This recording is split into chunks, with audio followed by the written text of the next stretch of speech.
through the statement that I need to make before our other senators. I think we have everyone in terms of quorum available, so thank you. I now welcome representatives from the Australian Federal Police and the Australian Criminal Intelligence Commission. Thank you for taking time to speak with the committee today. Information on parliamentary privilege and the protection of witnesses and evidence has been provided to you and is available from the Secretariat.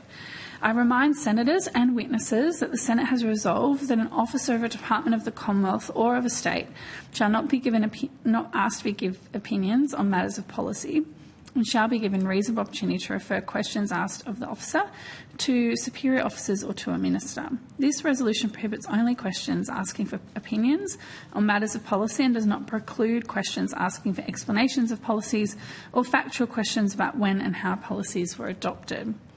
For the Hansard record, can I ask you each to please state your full name and the capacity in which you appear today? And we'll start with AFP. Commander.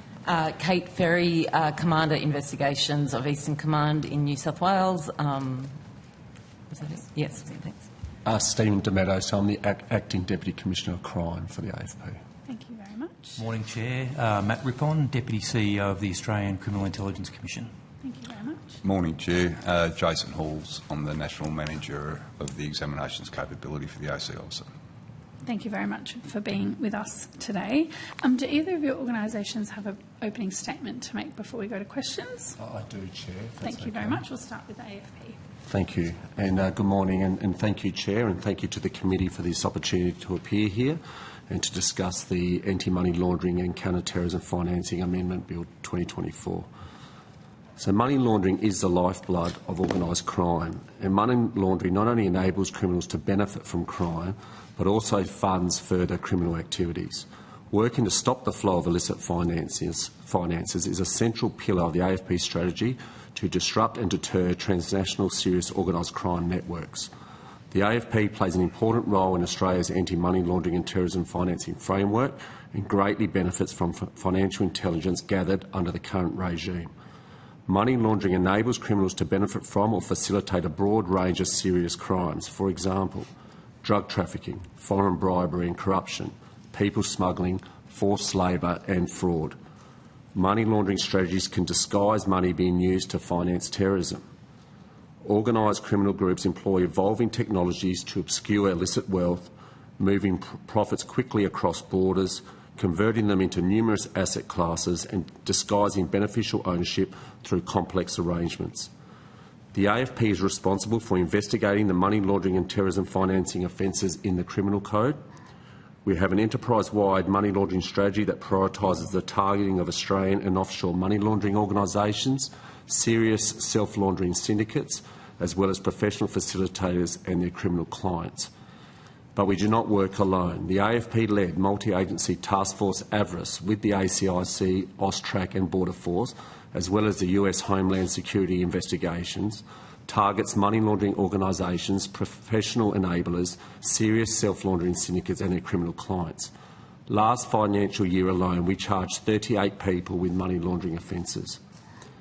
The AFP also hosts the Joint Threat Financing Group, which brings together the resources and expertise of the AFP and AUSTRAC's specialist financial capabilities to work with private industry and Commonwealth partners on national security investigations into terrorism financing.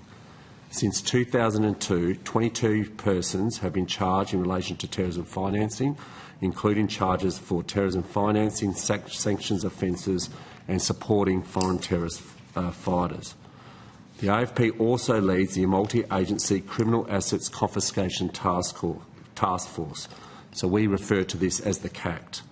The CACT has primary responsibility for investigating and litigating the restraint and confiscation of criminal assets under the Proceeds of Crimes Act 2002. The CACT restrained more than $500 million between 1st July 2022 and 30 June 2024 in suspected criminal assets. These figures clearly speak to the significant and growing threat and the extent to which money laundering and terrorism financing disrupt the economy and weaken our community. In our view, the expansion of the AML-CTF framework into tranche 2 services is long overdue and improves Australia's ability to counter vulnerabilities targeted by criminality. The AFP's criminal and proceeds of crime investigators see time and time again lawyers, accountants and other advisors either knowingly or unwittingly involved in organised crime. We also know that real estate, precious stones and metals are common vehicles for laundering. These reforms will provide a new source of critical intelligence for the AFP's investigations, but more importantly, they will harden these industries against infiltration and exploitation by money laundering organisations and other criminal enterprises. They will improve Australia's ability to deter, detect and disrupt money laundering and terrorism financing. Finally, this bill also helps to modernise that framework and keep up with new technologies such as virtual assets. This is critical to ensuring Australia's financial systems are sufficiently hardened against the contemporary threats of money laundering and terrorism financing. Thank you, Chair, and thank you, Committee, and we welcome your questions. Thank you. Mr Rippon, do you have an opening statement? Chair, no, our submission is as read and we're ready to take questions from the committee. Great, thank you. We'll start with Senator Scarr. Thank you very much, Chair, and thank you to the witnesses for appearing.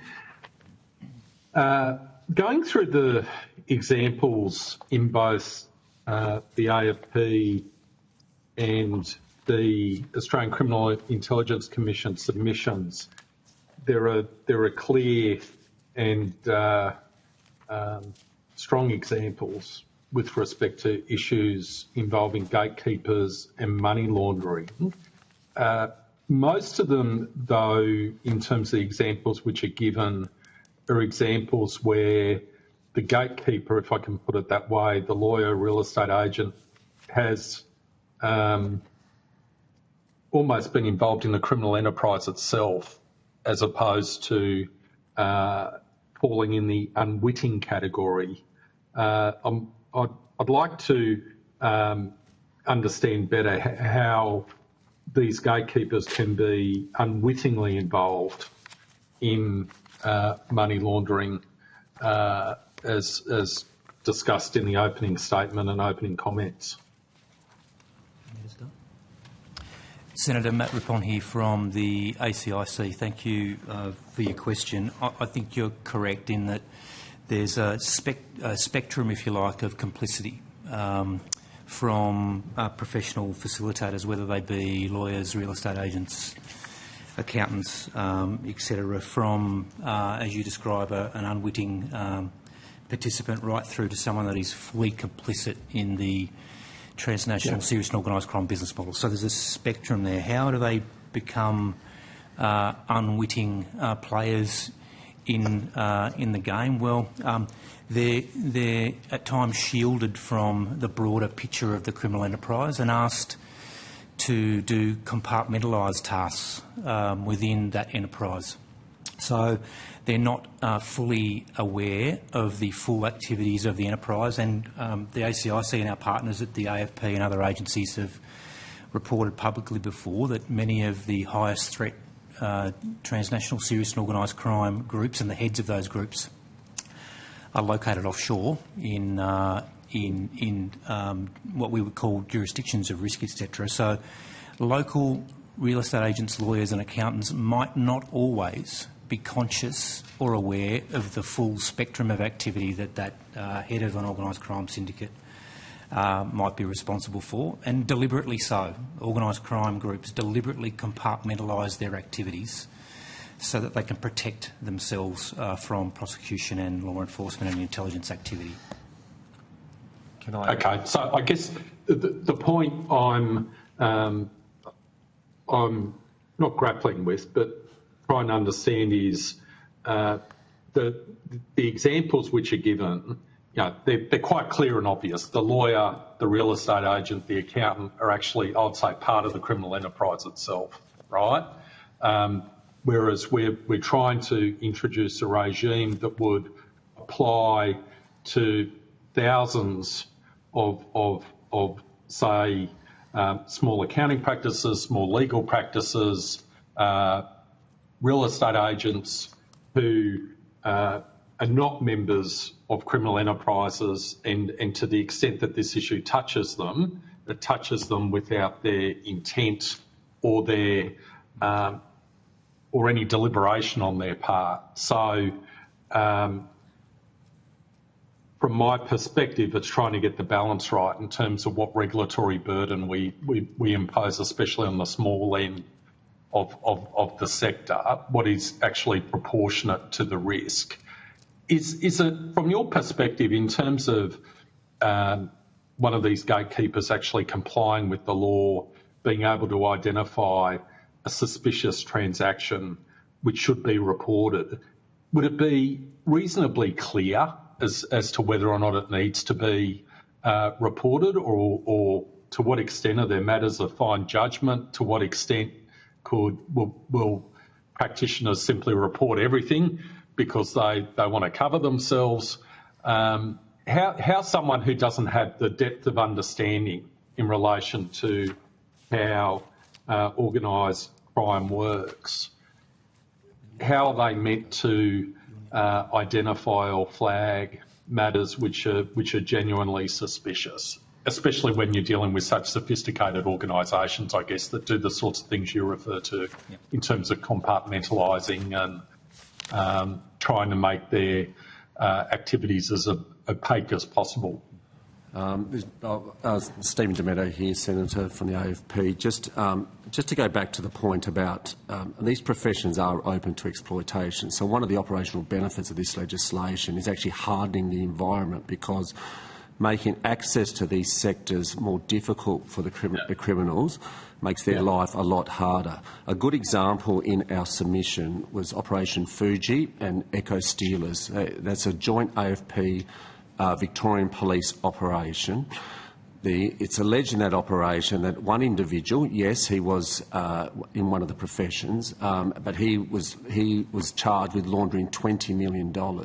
But he used a range of other accountants and real estate agents to invest that money, who were unwittingly involved, to invest that $20 million, which were the proceeds of crime, into different real estate. Now, the trouble for law enforcement is that there is intelligence gaps there when this money, and similar to what my colleague said before, that a number of they compartmentalise different parts, buying different property with different agents. If there was reporting that came in regard to that matter, then it gives an opportunity for law enforcement to understand the vulnerability and understand the actual operation in regard and what they're trying to do in regards to that specific operation. So that's just in regard to, I suppose, an example where the gaps are because of that compartmentalised and because we don't have all the pieces of information, given that they spread that risk around. What I should say in regard to what they should report and not report, I know AUSTRAC will be appearing with in front of you later this afternoon, but what's a suspicious transaction? I mean, we can give examples where they pay deposits for large amounts of property in cash, and then the question needs to be asked: where does that cash come from? And it's about knowing your customer and customer due diligence in relation to that. There's circumstances where an individual may not explain the sources of that cash, or the manner that it was provided may be unusual in some sort of way that the real estate agent or the other services are not used to. So these would be just very simple examples, Senator, where... I think sorry to interrupt. I think obvious there's a whole range of transactions, I think, which are just manifestly suspicious, right? So someone comes into my office and says, I'm going to pay for this house with 50 instalments of $9,990, whatever it is, right? It's clear you'd be a deal not to understand it's suspicious. I guess I'm trying to get a feel for, well, if I'm dealing with someone who appears reputable on the face of it, and they said, well, I made this money through investments and the transaction seems to run like any other ordinary transaction, to what extent do I need to delve into it to really what's expected of me as a gatekeeper, as an accountant or a real estate agent who's moving on to my 150th transaction of the year? Is it going to be clear to me as to when I need to report something or not report something? That's the distinction, I guess, I'm grappling with. At the extremities, I think it's clear, right? But I'm trying to bring the scale back to areas, given the sophistication of some of these organisations, where it isn't so clear, and unless you've got some sort of degree of insight, which you only get being a specialist like yourselves, I might continue to be unwitting, to use that word, and to what extent is this regime going to uncover intelligence which would not otherwise be uncovered? Senator, I don't want to talk too much in the regulatory space because we are an intelligence agency. However, you did use the term using judgment. And I think that it is difficult for folks when they're dealing with multiple clients, but they have obligations to conduct due diligence, and you do that by asking questions, and you get a feel of all the component parts of the business enterprise or individual that you're dealing with when you ask them questions. So acknowledge that it is difficult, but you've got that spectrum that you talked about, and the Chair referenced earlier this morning that there are bad actors in every profession, but it doesn't necessarily reflect on the entire profession. And when we're talking about examples that we've seen at the ACIC and the AFP, where you've got real estate agents or accountants and lawyers being delivered bags of cash to send offshore or to integrate into other legitimate systems, then obviously that's a clear issue around reporting and a bad actor. However, I understand what you're trying to say around the difficulties, but it does come down to judgment and conducting due diligence and asking the right questions. And I'm sure the regulator this afternoon will have some observations around that. Senator Scott, just my last question. Scott, I do need to share the call. If you could have one last question. Thank you. My last question. In terms of this concept of politically exposed people, and of course I understand the necessity for greater focus to be based on people of that nature. To what extent are there systems or processes that, especially a small firm, can tap into to actually uncover whether or not someone is a politically exposed person or they've got some sort of familial connection to someone who's a politically exposed person? In particular, if you're dealing with foreign countries, how easy is it to identify? Clearly you can ask someone, but if they say, well, no, I don't have any connection to a politically exposed person, and they're the cousin of a general from Sudan, how are you going to find that out? To what extent will the gatekeepers be able to tap into intelligence that's available and collated by government agencies and etc. to actually uncover what they need to uncover to determine or assess the risk? So, Senator Kate Ferry, I'm the Commander of Investigations for Eastern Command. I sit over the Money Laundering Task Force for the AFP and lead the Money Laundering Strategy for the AFP.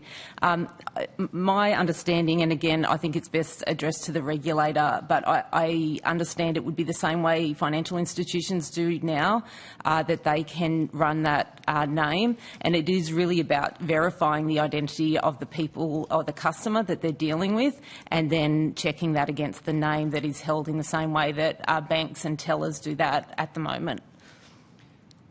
Thank you. Senator Scott, I need to share the call. Senator Shoebridge, do you have questions? Yeah, I do. Thanks for the submissions that you each gave. There is a very real concern that, I'll just give you a concrete example of a jurisdiction like China, where somebody one day might be politically in favour with the regime, might be, in the regime's eyes, a successful business person. The next day ceases to be in political favour of the regime and then becomes a targeted criminal. And, you know, those changes are notorious. many people would see that as a politicised use of the criminal justice regime in a country like China. What, if any, checks and balances do you have to ensure that Australia doesn't become an unwitting or even a witting partner to that politicisation? My understanding, Senator, initially would be, so in regards to the industries we're talking today, they would put in a suspicious matter report if they believed there was a politically exposed person involved. And then it's a matter of us as an organisation, what offences are we looking at? Is there actually an offence in the criminal code that we're looking at in regard to that? Again, it would require offences to be committed and to follow the criminal code, and that would be, I suppose, the safeguards, for want of a better word, that we would be using in regard to this.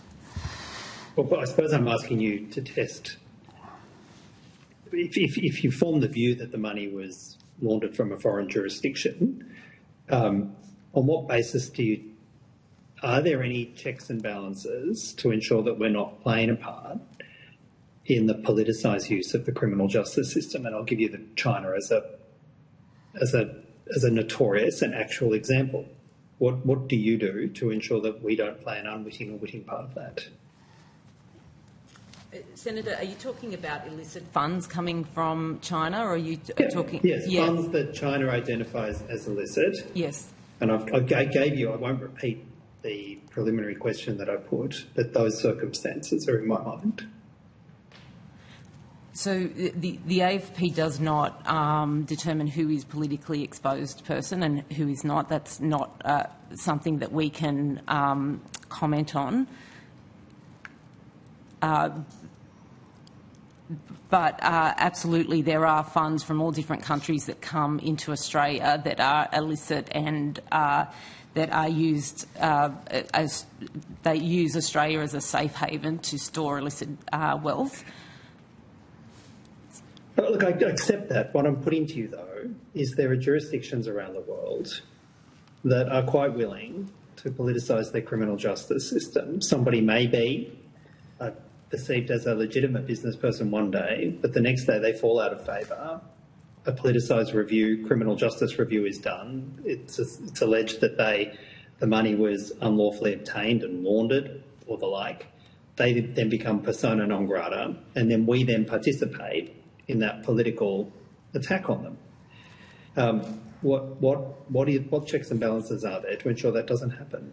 Senator, for the AFP, there has to be, whether they're politically exposed or not, a criminal offence in Australia. So we would just look at that in terms of whether a criminal offence has been, that money is laundered criminally and is an offence within Australian law. But the threshold for money laundering is the money was obtained illicitly in some fashion overseas, and I'm asking you, what, if any, checks do we have? In that case, what, if any, checks do we have that assertion by an overseas jurisdiction is not politically based?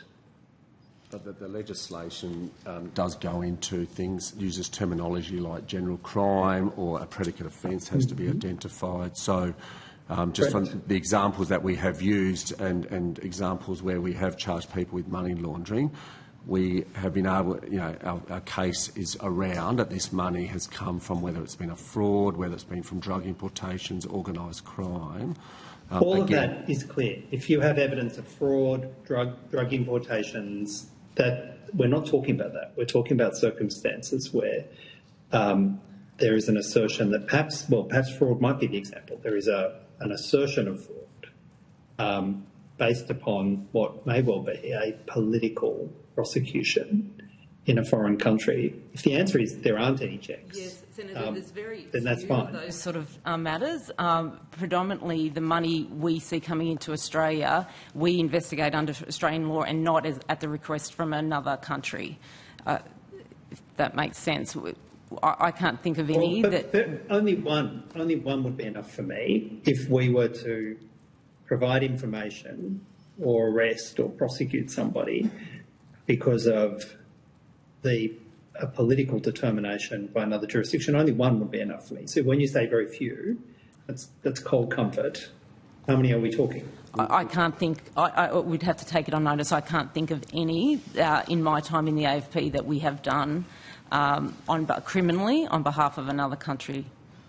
Could I ask you about, under this regime, if the information is provided, well, that's the AFP. How about our other witness? Senator, nothing to add to the AFP's evidence there from an intelligence perspective. So it happens, but it's not common? No, I don't have any evidence to offer. I don't have any evidence to offer around whether it does or doesn't happen. I can take that question on notice so I don't mislead the committee. Do you have any? Can you provide any assistance on what checks and balances are in place to ensure that we're not a witting or unwitting accomplice in a political prosecution? Sorry, Chair. I'll just hopefully, Senator, this will help. End of the day, we still need to meet the elements of the offence. If there's money going through an individual here, and information has come from a foreign country, if they can justify that it's legitimate money, there is no issue here. There's not. I suppose it becomes to whether the money is legitimate or not legitimate. Now, I understand what you're saying about potentially that money could change. If I understand, Senator, and I apologise, but it could change, go from legitimate to illegitimate, depending on the instructions of a foreign country. That does not occur for us here, but we still need to meet those elements of the offence that I described before. Senator Shoebridge, I'll have to share the call in a moment. But I was asking that question of the Australian Criminal Intelligence Commission, and I assume you're taking that on notice too. Hi, Senator. Jason Halls from the ACIC.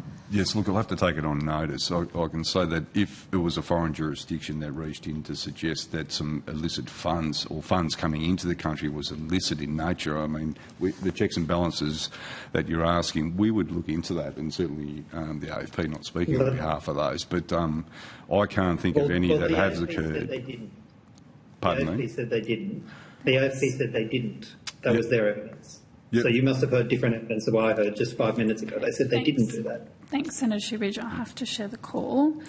Senator Polly, you have the call now. Thank you, Chair. And thank you for the submissions and the evidence you've given us thus far. But I just wanted to recap, actually, what is actually being observed in terms of the gaps and the vulnerabilities that exist now without the change of this legislation to the AFP. Yeah, thank you, Senator. I can answer that question. So I suppose we should start off to say that these sectors, both internationally and the word gatekeeper has been used, are considered high risk for the use of money laundering. And a lot of that's got to do with the skill sets they got as well. And money launderers are trying to hide the money, the source of the money, and the skill sets used by especially the professions, is a big part of that. What's missing is that what we get out of this legislation is not only, as I stated before, about hardening the environment, but the services that are to be regulated hold a lot of information and insights into not only criminal investigations but also our asset confiscation action, and that's particularly around serious and organised crime. So when we're looking at things like real estate agents, as we said, as I know there's been evidence before, but I think the evidence was before you received about how much has been seized as real property. I can say to you from 1st of July 2022 to 30th of June 2024, $354 million has been seized in real property, restrained in real property, I should say. That's 68% of the total property. So that tells us that it's clear that organised crime groups are using real estate for their proceeds of crime. And as I said in my opening statement, this is not just for the personal benefit of the criminal groups. This is to reinvest in criminal activity. So this is the sort of money that we are talking about, that they reinvest in criminal activity. In regard to professional services and a whole range of other things, again, the information they hold allows the AFP then to get an idea of what the organised crime groups are up to, how they are moving money, and also helps us then to understand the vulnerabilities in the Australian sector more broadly and the risks in relation to that. I should just say something. Of course, the legislation also includes precious metals and stones. This is a very common way of people making significant purchases of these items. They keep their value. They're very easy to move across borders without disclosing. And so, again, that's a very vulnerable way that is used by organised crime groups to move large amounts of money without having to go through the risk of moving actual cash either through the system or through smuggling it across borders. So what this bill really does, one of the key benefits for the AFP, but for our intelligence agencies as well, is really highlighting those intelligence gaps and giving us an understanding of the sector. Thank you for that. The issue around real estate, as this inquiry is all about law enforcement and protecting the community, but using money that's being laundered to push up property prices impacts on all Australians. But can you also outline to the committee the connections between money laundering and terrorism, child abuse and the other heinous crimes that are happening and the impact that's having on our communities? Yes, I'll start off with terrorism, Senator. So terrorism, you probably don't see the large amounts of money that we're talking about in regards to terrorism. But there's certainly a motivation for these groups to move money, to hide the source. And, of course, the danger with terrorism is where the money's going to, because that's likely to fund the actual terrorist act itself. And so that there is that motivation in regards to terrorism to hide the source of the money, and some of it can be legitimate money, some of it can be illegitimate money, that to then conduct a terrorist act. And the same could be said about the child exploitation space.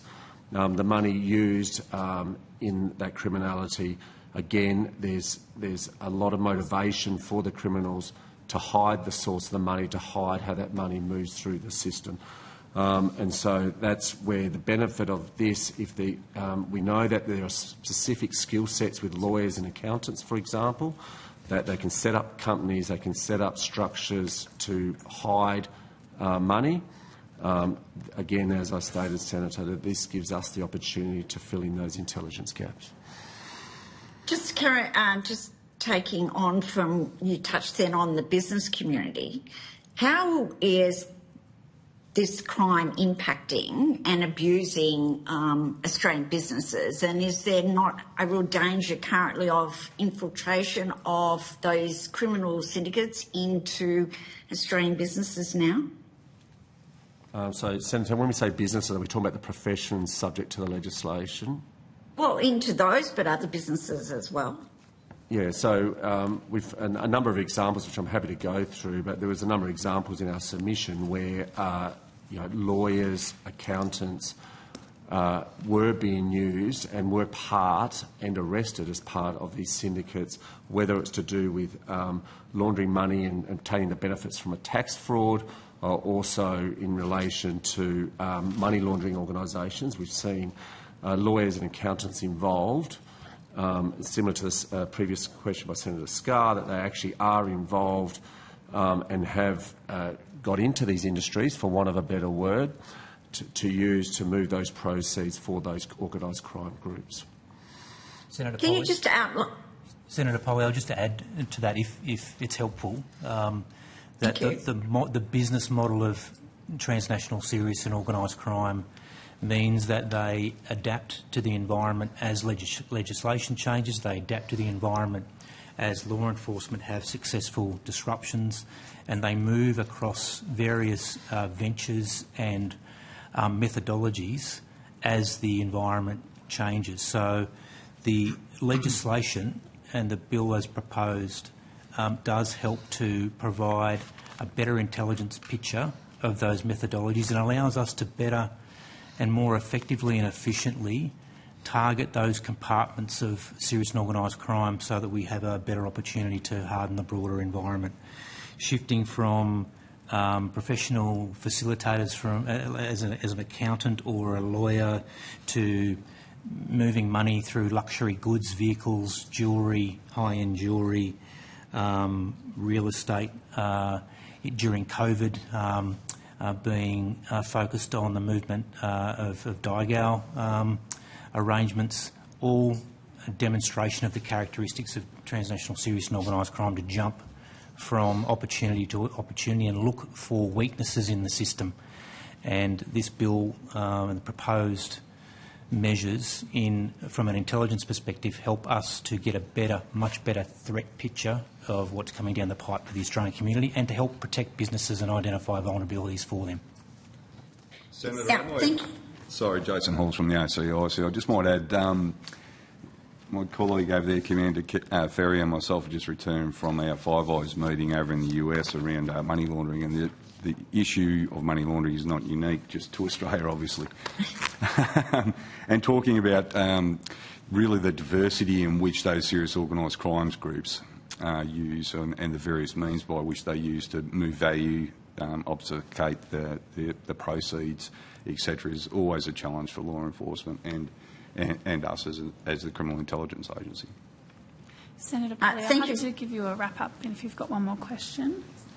What I was going to ask then from the ACIC and also from the AFP is if they could just explain the tangible operational benefits from this new law and how it's going to impact law enforcement and the work that ACIC actually do. Senator, yes, from an ACIC perspective, as you know, from the briefings that we've held with your other committees also, we are primarily a criminal intelligence agency. Our job is to assist our partner agencies in painting the strategic threat picture for the country and then assisting the collection, assessment and provision of intelligence through a range of capabilities, both covert and overt, to be able to assist our partner agencies point their apparatus towards that threat in a more effective manner. So from a functional perspective, that's the ACIC's macro role. In relation to this bill, as I mentioned in evidence earlier, this is about getting a better appreciation and access to some of the conditions that are presenting themselves across sectors of business that we may not have had as much of visibility of in the past. So hardening of the environment, opportunities to have access to broader intelligence and data sets lawfully through our arrangements in task forces and memorandums of understanding to then conduct our statutory role to assist our partner agencies. Thank you. And from the AFP, just briefly, I think. Yes, and I'll be quick because we agree with everything my colleague has here said. But what I just want to really highlight 2 points maybe not being covered, that this helps us then identify further criminal offending because follow the money is very much key to what we do, not only in the terrorism space but in the organised crime space as well. I also think this will raise awareness of the vulnerabilities for the sector itself and the sectors themselves, and also gives them a legal mechanism to report suspicious activity now that becomes available. I might just pass my colleague very quickly because I think one thing that we haven't highlighted is that it does enhance our international partnerships as well. Senator, it does. I'll just quickly first say also that financial intelligence is the #1 capability that any investigator within the AFP has to investigate any crime. So whether it's money laundering or human trafficking or cybercrime, if you have financial intelligence, you can do anything. And the better that quality of that intelligence is, the better those investigations are going to be. And more importantly, obviously, a lot of the crimes that the AFP investigate are international now. We need to be able to pass good quality and timely intelligence to other partners, trusted partners internationally, and they do the same to us. So it's coming up and where they are also at and being able to provide that information. Thank you. Thanks, Chair. Thank you very much, Senator Polly. That's all the time we have for questions, unfortunately, but thank you very much for your submissions and your evidence today. And if you've taken questions on notice, we'll give you a date to return those to the committee by. Might be a bit of a short turnaround, but we'll see how it goes. So thank you very much.